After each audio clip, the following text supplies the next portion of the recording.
রবিবার রাজ্যে একসঙ্গে প্রায় সব স্কুলে হলো শিক্ষক অভিভাবক সভা।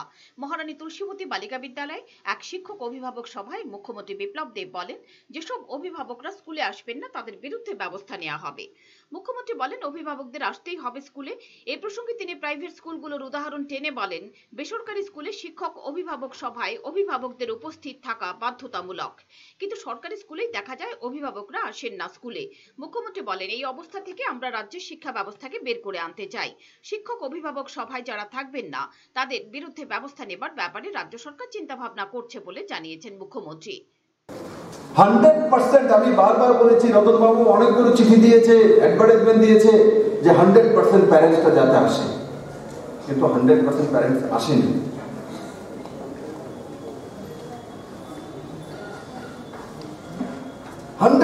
আসতে হবে, না হলে আমরাও সরকারিভাবে নিয়ম কানুন করবো।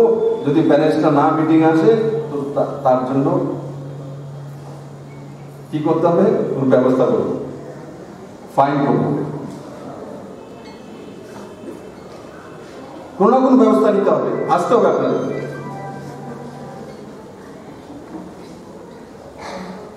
প্যারেন্টস মিটিং হলে লাভটা কি হবে? লাভ তো পড়াশোনার কি প্রবলেম হচ্ছে যখন ক্লাসের মধ্যে, এখানে তো আমি আসার কারণে আপনারা এক জায়গায় চলে এসেছেন, কিন্তু এক রুমের মধ্যে যখন টিচার, ক্লাস টিচার বসবে, সাবজেক্ট টিচার আসবে, আপনাকে জিজ্ঞাসা করবে কি হয়েছে, কিভাবে হয়েছে, কেন হয়েছে, আপনিও শেয়ার করবেন, তখন টিচারদেরকে সলিউশন করতে সুবিধা হবে। ছেলে মেয়ে অবশ্য মিথ্যে কথা বলে গিয়ে, টিচার তো এই কথা বলেছে, আপনি জেনেছেন টিচার তো ভালো না। আবার অনেক সময় আবার ছেলে মেয়ে এসে টিচারকে বলবে, আমি তো মান লিখে পড়তাম পারছি না, মায়ের কালকে কীর্তন করতে পারি।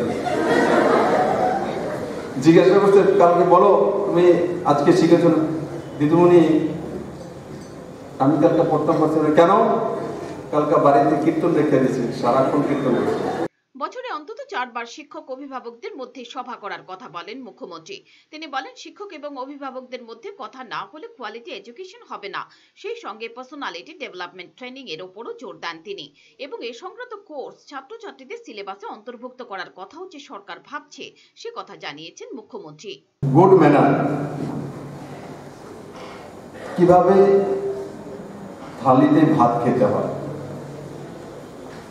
মুখ কতটা খুলতে হয়, কিভাবে চাবাতে হয়, কিভাবে প্লেট ধরতে হয়, কিভাবে চামচ ধরতে হয়, চায়ের কাপটা রাখবো তো সাউন্ড হওয়া উচিত নয়, ডিশ থেকে খাওয়া খাবো তো প্লেটের সঙ্গে চামচের আওয়াজ হওয়া উচিত নয়,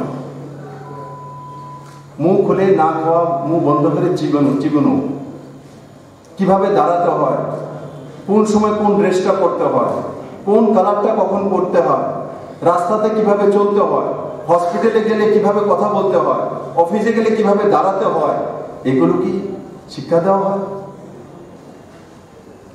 অথবা বাড়ির মধ্যে যাদের কাছে সে ব্যবস্থা আছে, আর্ট অফ লিভিং এর ব্যবস্থা আছে, ক্লাস করে বা শিখে নিয়েছে, অ্যাডভান্স হয়ে গেছে, এরা করে, বাকিরা তো হয় না। এটাও দরকার। না হলে কি হয়, ছেলেকে MA করালাম, ইঞ্জিনিয়ারিং করলাম, তারপর আবার পার্সোনালিটি ডেভেলপমেন্টের জন্য আবার 1 বছরের 6 মাসের 3 মাসের কোর্স করতে হয় বড় বড় সিটি থেকে। এগুলো যদি প্রথম থেকে আমরা পার্সোনালিটি ডেভেলপমেন্ট করে দিই, এই ব্যবস্থাগুলি করে দিই, তো আপনার ব্যক্তির মধ্যে, আমি বলবো রাস্তা দেবো, পুরোটা রাস্তা ছুটকে দৌড়ে পারিয়ে গেছে। যখন ক্লাসের মধ্যে ওকে শিখিয়ে দেওয়া হবে যে রোড জেব্রা ক্রস দিয়ে ক্রস করবে। আমি কালকে পিডব্লিউডি ডিপার্টমেন্টের সঙ্গে বলেছি, বলে জেব্রা ক্রস সঙ্গে লাগা, বলে স্যার জেব্রা ক্রস লাগিয়ে কি হবে? মানুষকে তো বোঝাতে হবে যে জেব্রা ক্রস দিয়ে ক্রসিং করা উচিত। ঠিক তো বলেছি, না হলে টাকাও খরচা করবো, বাজেটে পয়সাও যাবে,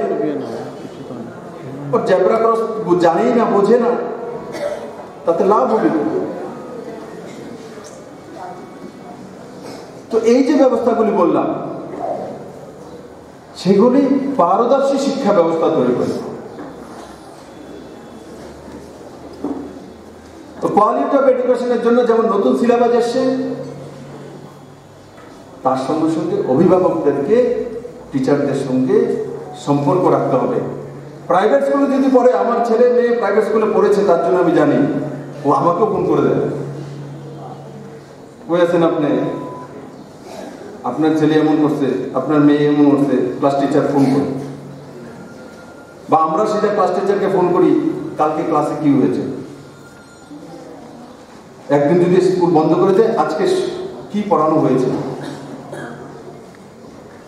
সেটা কালেক্ট করা তার বন্ধুর কাছ থেকে, না হলে নেক্সট টাইম যখন ছেলে বা মেয়ে স্কুলে যাবে টিচার বলবে কাল যে হয়েছে সেটা দাও, প্রেসারে থাকে তো কোন বান্ধব কাছ থেকে কালেক্ট করে। Pure Report, Channel Din Raat।